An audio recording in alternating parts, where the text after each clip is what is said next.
Okay. Have I popped up on your in the app?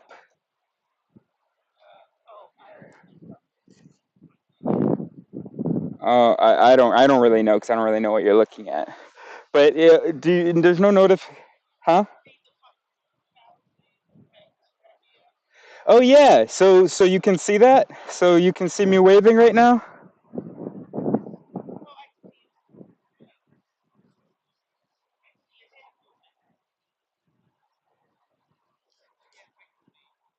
You can, okay, great. All right. Well, I gotta let you go then. I gotta start doing my thing. Ooh, okay. All right. Love you.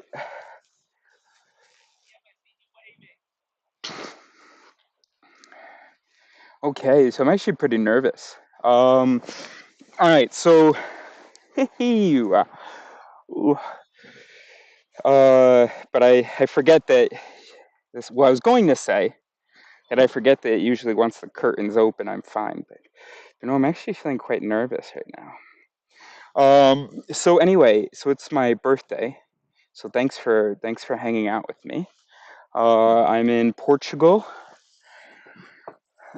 so that's a nice view over a small city in Portugal.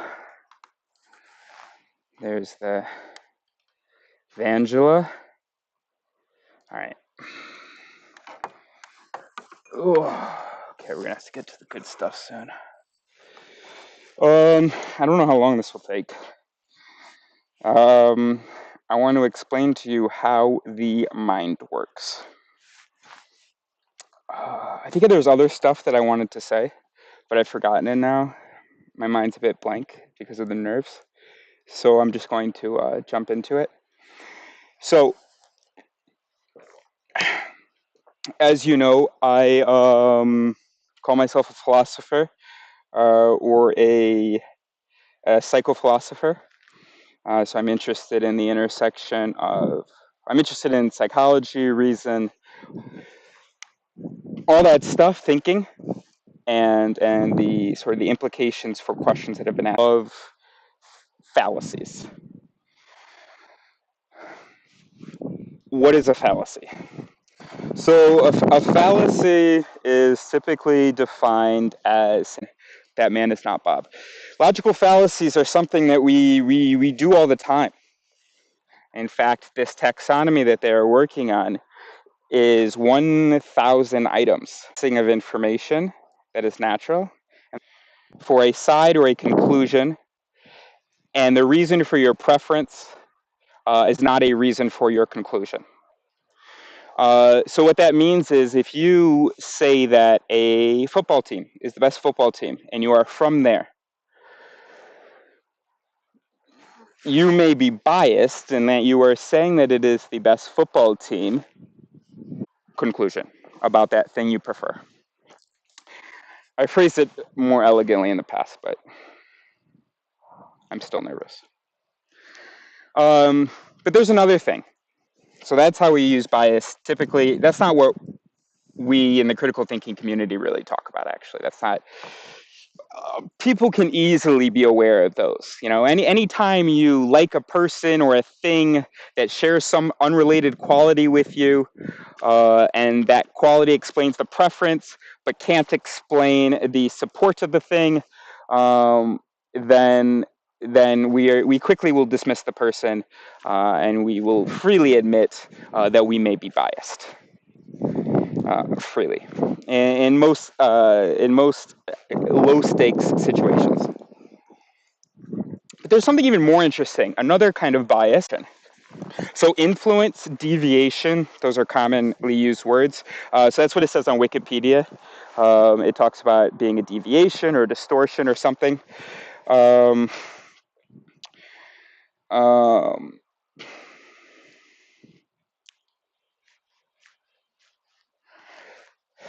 so, damn it. So if you, at the end of this presentation, if you fully understand everything that I've said, using a fallacy or a bias or cheating, or at least I don't think so. But I'm supposed to be using this definition on this slide, but I don't want to. because I can't actually attack this definition in the way that I want to at this point in the presentation. Um, but I'll just say for now, for the record, a misprocessing of information is for me a good definition of a bias. Uh, Shit, we'll see. Um, and then the result of either a lack or overwhelming amount of information, no. But again, the real thing that I want to attack is this idea of influence. Um, and so now you're going to go on a whole journey with me, an intellectual journey. Okay, I hope so. And I hope you really come with me because the actual person I made this presentation for did not want to go with me. And so wasn't really understanding, I think. Okay, here we go. Shit, let's do it.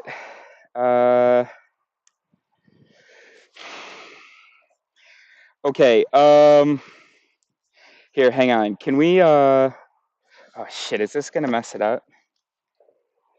Um, hold on. Hold on a second. So I have to, I really wasn't ready to do this live. Okay, so video capture device. No, I want to add a macOS screen capture, and I want it to be a window capture, and I want it to be show full screen and hidden windows, and I want it to be what? God damn, I'm so sorry, guys. How do I just show Safari? Okay, oh, application capture. Okay, great. Applications, oops, application Safari. The other Safari, god damn it. No! Okay, we can figure this out. We're not gonna panic. Why don't you guys go make coffee? Show full screen. Okay, I don't actually want that. Ah, here we go. Okay, so now we have lots of options for Safari. So we want Safari YouTube. Great, awesome. Okay, great. So Skeptic Camp, Francis Lawrence. All right.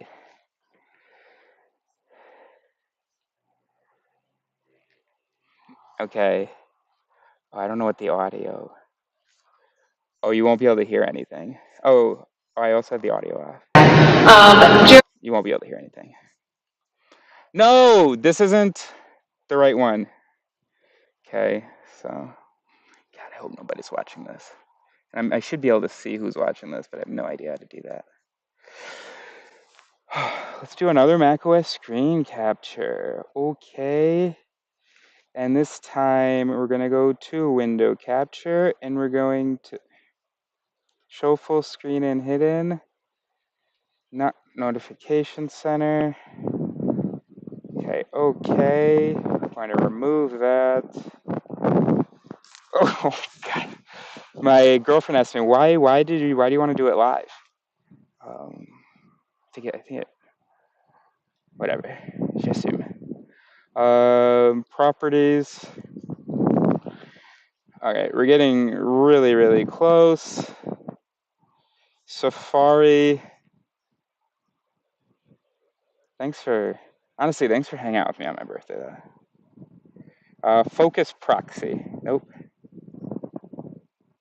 Safari.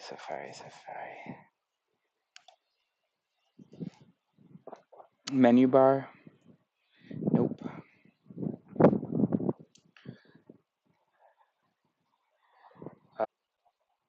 Oh, I was so nervous.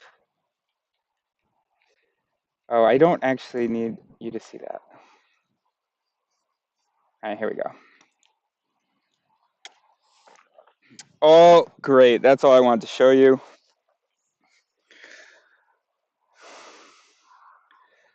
Okay, we don't regret that. All right, so that's 2015. And what's happening is I am explaining what I think is a brilliant model of the mind.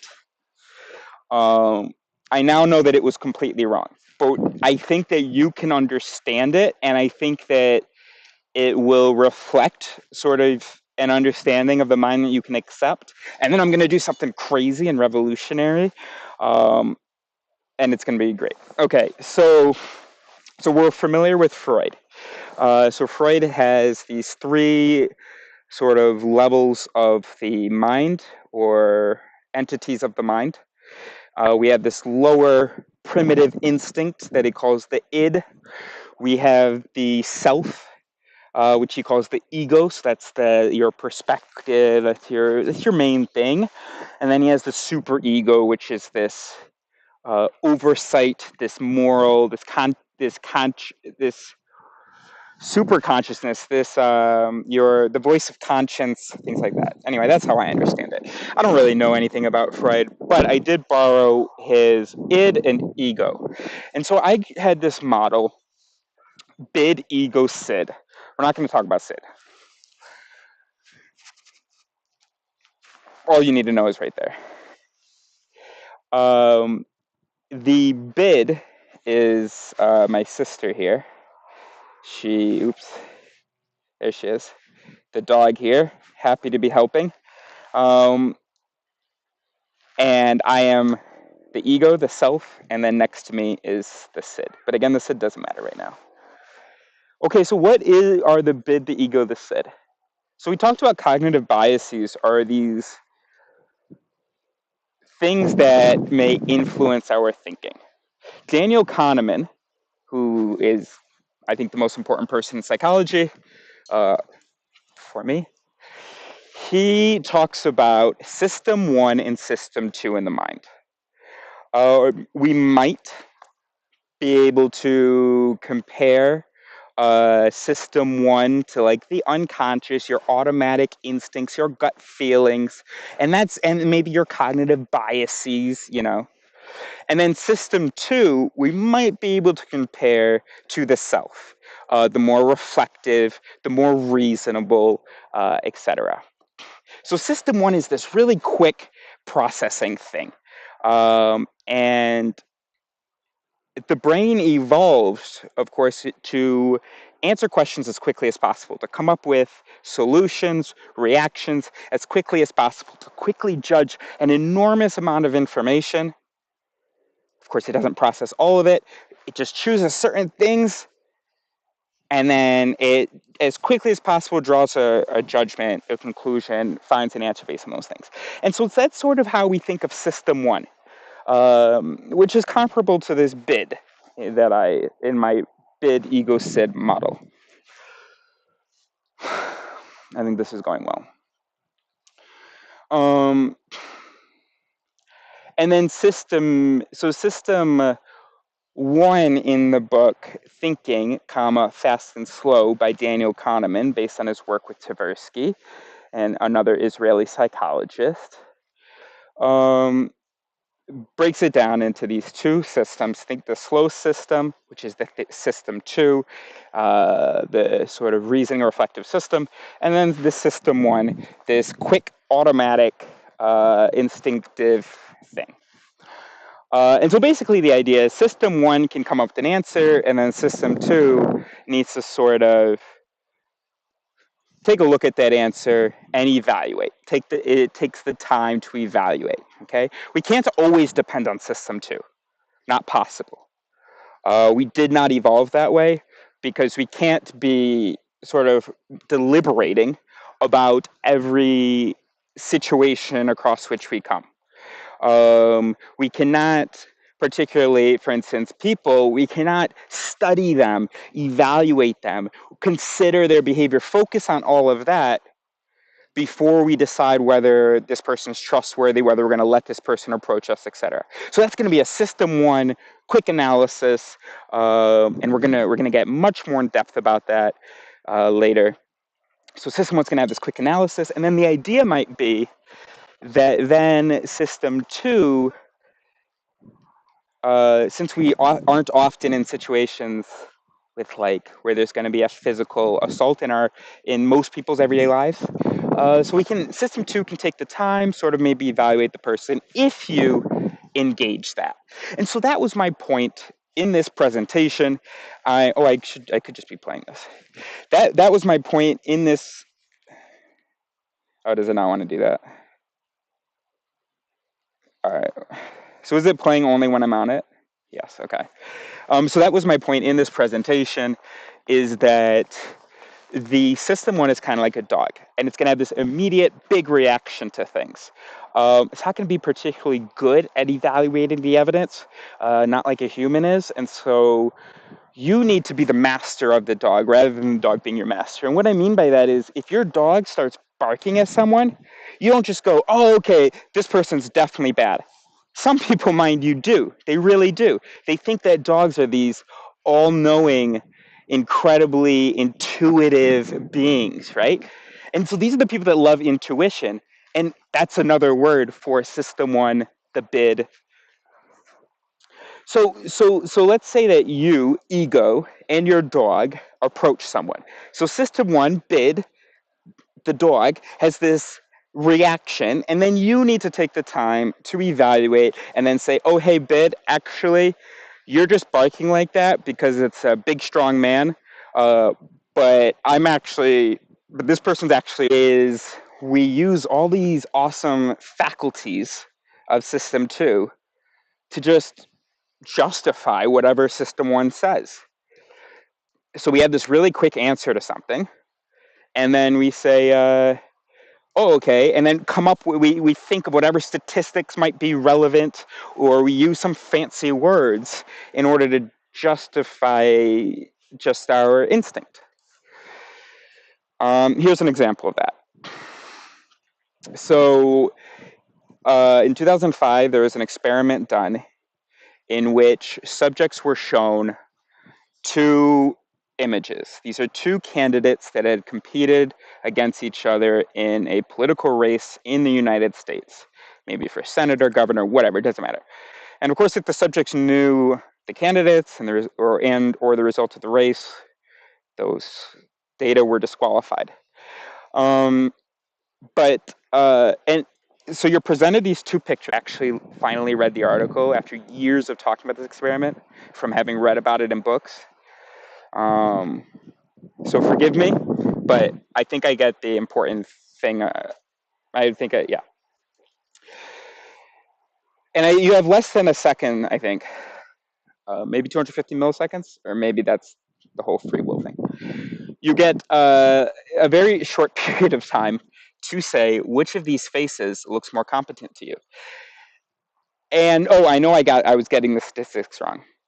Let's say, to be safe, 65% of the time, the face that was selected as appearing more competent among the 2 unknown faces by the subject was the face of the winner of that election, right?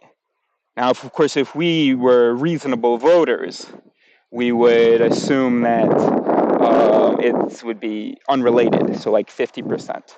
But no, it was statistically important, the relationship. And if that's not convincing to you, if you needed it to be like 90%, I mean, but right. So 65 around percent. I know that 64% was one of the percentage, but I think 68 was the other. I don't know. And now maybe you agree with me. Of course, you know that. I mean, especially everybody who disagrees with you is not a reasonable voter. I know that you think that. Sort of programmed to associate with leadership potential. Of course, nobody ever says, "Oh, hey, yeah, his face." So they're completely unaware of it, right? Anybody who is voting for this person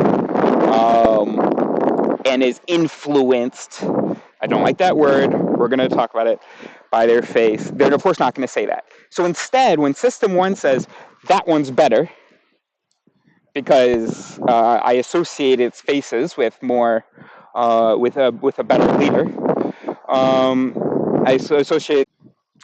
Uh, what if I told you that the average height of CEOs is in feet is I think it's like 6'1" or maybe 6 feet, and then whereas the average height for men is 5'9.5", and that's so that we're talking about 182 centimeters or something. I think it may be 6'1". I don't know. Nobody ever has explained their candidate choice by height. So system one said, hey, that's the better candidate. And then system two came up with reasons why that was the better candidate.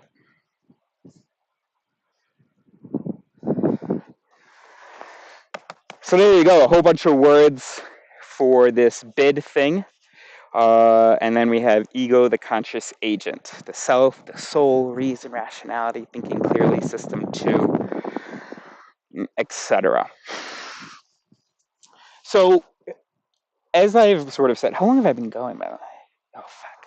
So as I sort of said, when your system one makes this snap judgment, uses a heuristic, which is called a shortcut, which is a word for a shortcut. When it makes these snap judgments, it's up to system two to engage and say, hold on, that may be a bias, that may be an error. The halo effect. We tend to, if someone,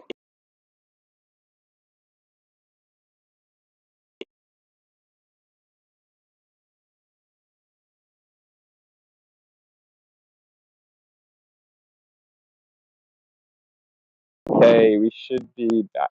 So,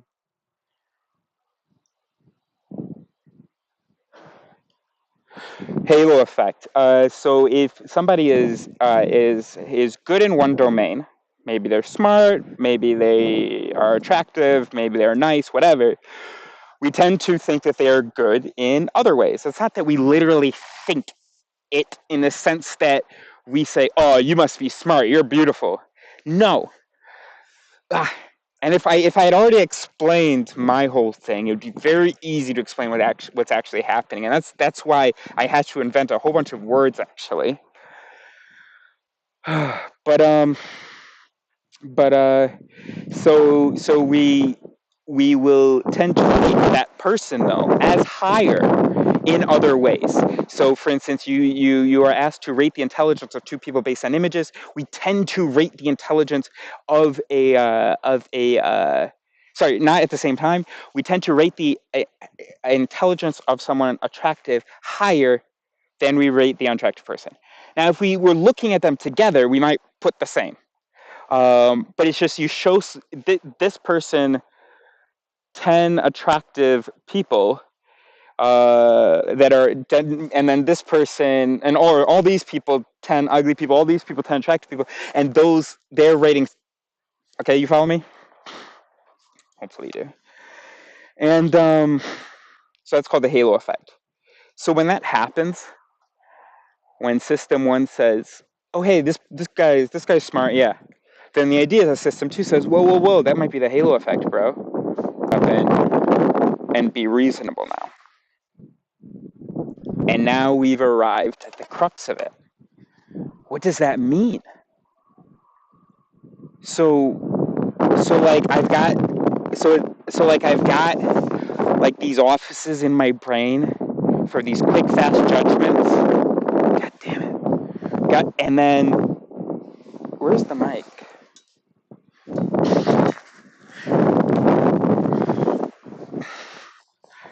And then so then we get the memo from them and we go, oh, okay, cool. Now we're going to engage. You guys be quiet. I realize there's this huge problem in my whole model, which is that what is this relationship between me and my dog? This ability for me to hear when it's me being reasonable or when it's my dog being a dumb dog and barking. How am I supposed to internally hear that difference?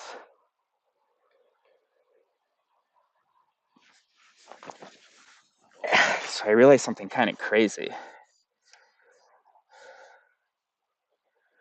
Um, so now we're supposed to talk about this first.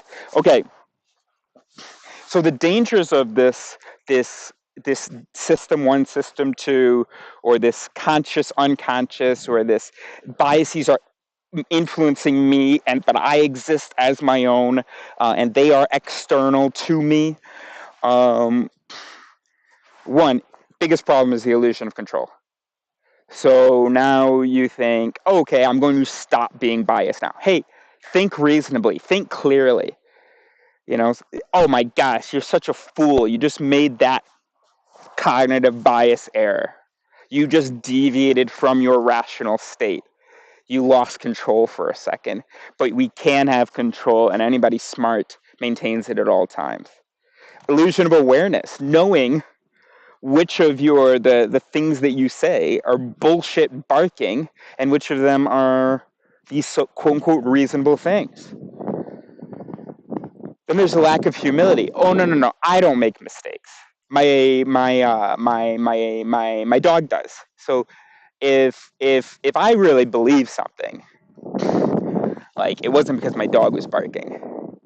Like that may have been why I was like on alert at first when I saw the person coming, but then I engaged and thought about the thing, and I am reasonable. Um, so atteint par means like not affected by, or not. You can be atteint par a disease. And so then so then because I am a reasonable human being, I don't need to revise anything. I could maybe work on my instincts. I could make sure he barks less loudly.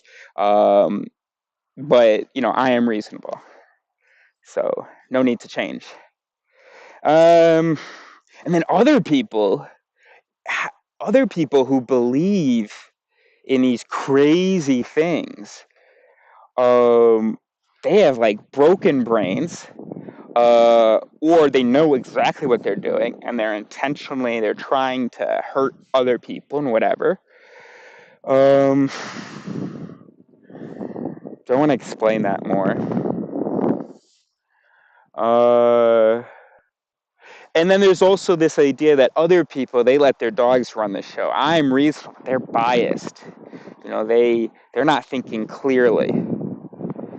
And then if they are thinking clearly, then they must be really, really dumb or evil. This whole idea of the soul, of the ego, of this controlling self, has bothered me for years. I'm trying to minimize the wind. This is very frustrating.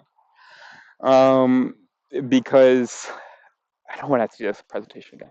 Anyway, because as you can see, I have ADHD. And so I've always had issues in school with either other students or the professors not understanding how I might value the class, value the work, want to have a degree, and so on, and then just not do the homework, or just not come to class, or just not study. How could there be that disconnect? So that disconnect actually really gave me an advantage in being able to figure out these things that I have about the mind.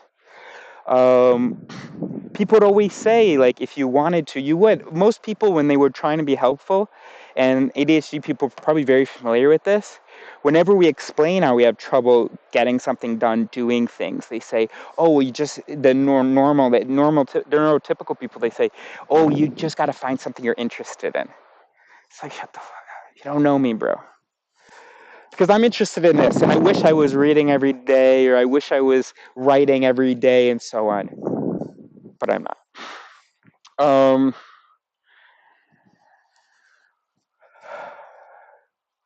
and so we tend to assume, gosh, it's so hard to, because again, if I want to talk about integration right now, just remember, please, that if you know anything about the depressive experience, or if you've seen anything on social media, obviously there's some frustration in the neurodivergent community about how neurotypicals like think that if you want to do something, or if you know how to do something, then you can do something. And we're like, no, that's not always the case. But we're gonna get into all of that. And thanks for hanging out with me on my birthday. Really, this is so nice. I don't exist. There is not an entity that is saying, a single entity that is saying all of these words.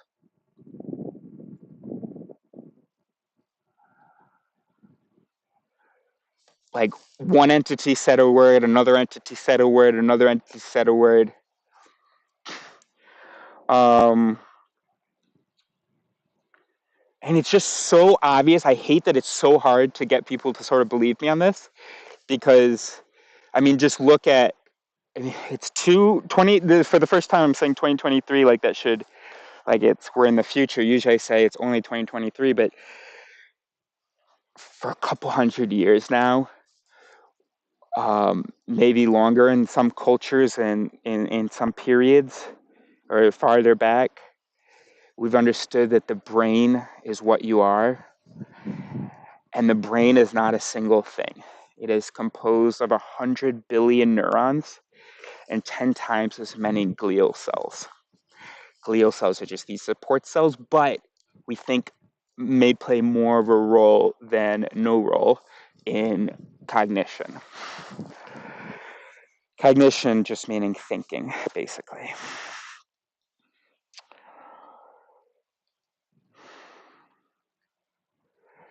As I think now, it is not a single entity moving from topic to topic or idea to idea or image to idea or image to image. It's an image. And even as an observer, there is not a single observer. I react differently to different things in different moments, and sometimes I have multiple reactions to the same thing, but then sort of one wins out. You don't exist. You are sort of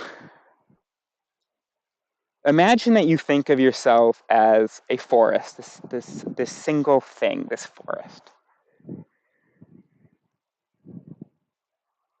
Most of the time when we talk about you or I, what we're talking about is like a low res or like a Polaroid. How do you like a Polaroid of this forest, which, as you of course know, is not a single thing, but has all of these different parts. Many of them are competing with each other. Many of them have different prerogatives. Well, I guess that's redundant, but they have different qualities and so on. And so if I like say I know someone, for instance, what I have in my possession maybe are just a couple Polaroids of this entire massive thing. I do not know exactly sort of how that tree works. I don't know how that tree works. I don't know the relationships between these really. I just get glimpses of behavior, the result of the interactions of all of these pieces. So who am I? I am a body with the name of Eris. I am a history. You might say that I'm a set of memories, but it's easy for memories to go away. And I am the sum of my parts, of the activity of my parts in any given, in their moments. Um, so there is a me now, there is a me yesterday, there is a me from 3 weeks ago to now. If you take the average of sort of the activity of the parts that were active. And this is the most important thing in the world. How do I avoid overselling it, but get you to hear me?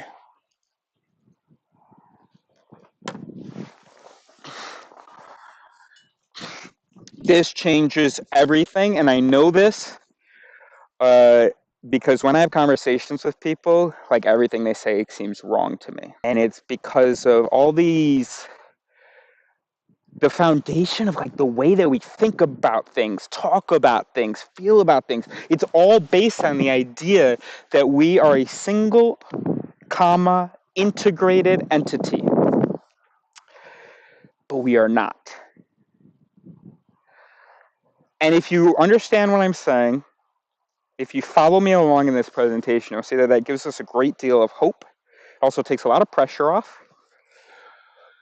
And it lets us be humble. And the dog is not a single entity. So if you want, replace the image that I'd given you earlier, these two here. You can place a whole pack of dogs if you want. No, that's not useful. I already have some good metaphors. Do you have the humility though to accept that like you don't exist? And but it's so hard it's so annoying for me to pronounce it psi, and I don't want to call it size. We'll see what we do. Psis. In this video, I'm definitely going to call them voices. Should I? No, let's go back into that. Let's go back. Oh.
Okay, I'm back. If you can hear me from the bathroom.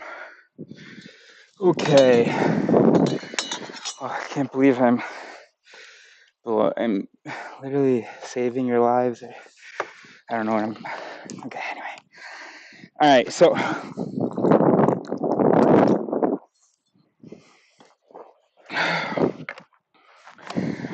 Okay, so.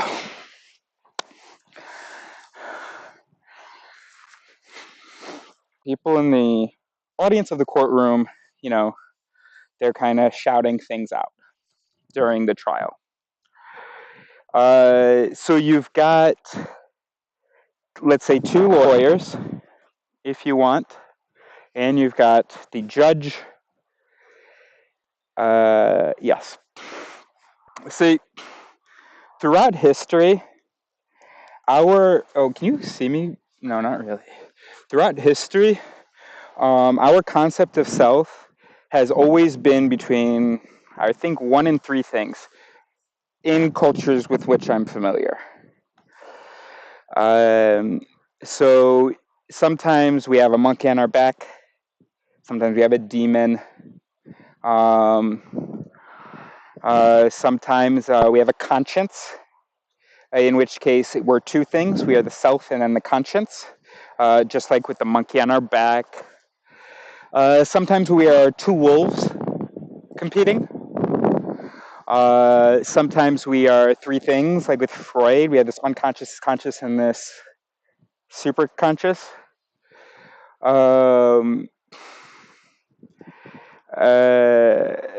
Sometimes we're just one thing, right? Just the soul. Sometimes we're two things, system one, system two. In my original model, we are the bid, the ego, and the sid, three things.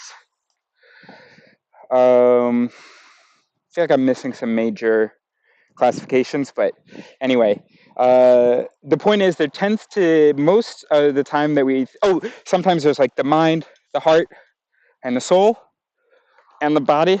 Okay, so if you want four sometimes, but a lot of people talk about the relationship between their emotional self and their rational self, their heart and their mind. in which case maybe we are two things, or maybe there's this third thing and they are each on our shoulder. Uh, so yeah, two to three, maybe sometimes just one thing. That's how we see ourselves. So what I'm trying to tell you is we're going to try to change that. Um, so the way we typically imagine it is I am a judge. I'm sitting there. Maybe I've got these two lawyers, right? They're on my shoulder. They're arguing their cases. You should do this. You should do that. And then I'm going to be reasonable and try not to be too influenced by one of them if they're bad or something. So let's start with how you imagine it. Okay, judge, two lawyers arguing, heart and mind, emotion, rationality, good, bad, wolf, whatever, and a silent audience. Okay. But what about these biases that influence us? Well, we had different names for the biases. So maybe it wouldn't be useful to imagine one of the lawyers like having Tourette's and like shouting out these biased thoughts or these biases. Um, So let's imagine now that the audience is shouting things out. And we can often imagine the audience as being, the common people and the pathetic, stupid public or whatever, right? So we can very easily imagine like a town hall meeting, basically, where it's a whole bunch of people just like, they all have different motivations, information, beliefs, whatever, and they're just like shouting, okay? And then there you are, the judge among the chaos. But you have final word. You hear what they have to say. You consider. And sometimes you get carried away in the heat of the moment. You think with your blank, or you think with too much with your heart.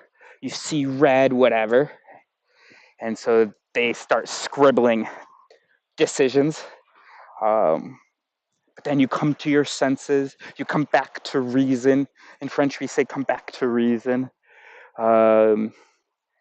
And okay, well, sorry, I was a little bit out of it, but now it's me again. Now I'm reasonable. I'm no longer drunk. I'm no longer